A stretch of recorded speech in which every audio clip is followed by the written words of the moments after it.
What's up, guys? Welcome to part 3 of balancing. Like I said, this has a lot of different elements to it, but you really have to practice it. Watch it once, twice, 3 times until you get it. There's different videos on YouTube you can watch, so I recommend watching those as well. Anything to help you learn this stuff, okay? How this one's going to work, I'm going to go through the process of like what an example would be like when you're solving a balancing equation. We've got the question here, right? That's what the question would look like. And then I'd want the answer for you guys to give me the balanced version of it. Okay. So I'm going to go through how I would solve it. And then that's why I brought back the steps and balancing so we can kind of go with that, over that together. All right. So again, write the formula. That's done. Step number 2, count the number of atoms in each element.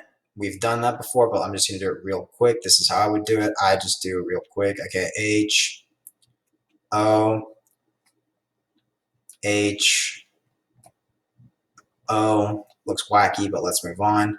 All right, there's 2 H's, there's 2 oxygens, there's 2 H's, there's nothing there, so that's 1 oxygen.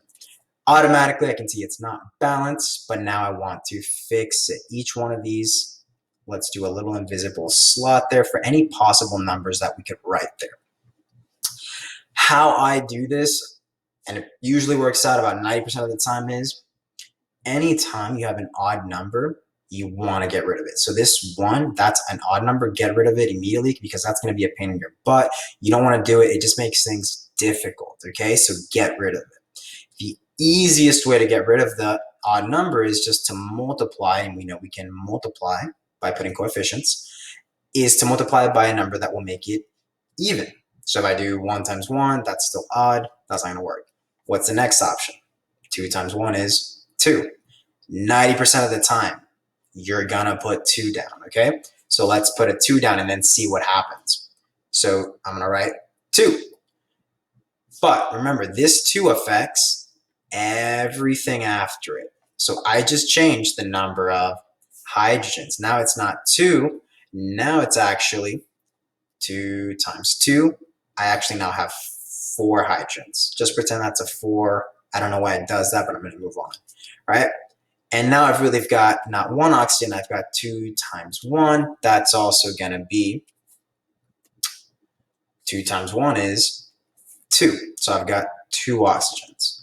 Now my oxygens are happy. That's great.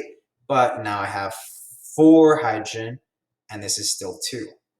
That sucks. I can't fix that. Well, I mean, I can fix it, but I can't. It's not balanced like I wanted it to. All you got to think of now, and this is the easy part, what number will give me a 4 if I multiply by 2, right?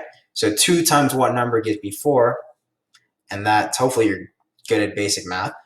2 times 2 would give me the 4 that I need. So that's why I would put a 2 there, because 2 times 2 would make that number a 4. So now I have 2 times 2, 4 H's, 2 oxygens, 2 times 2, 4 H's, 2 times 1, 2 H's. Everything checks out. This is balanced, and now I am happy with a mustache. All right. Hopefully that makes sense. I'm gonna do one more video. That's just a more complicated version of what you might see. And if you want to watch that too, watch it. I recommend it. But that was an easy example. So hopefully you got it from that. There you go.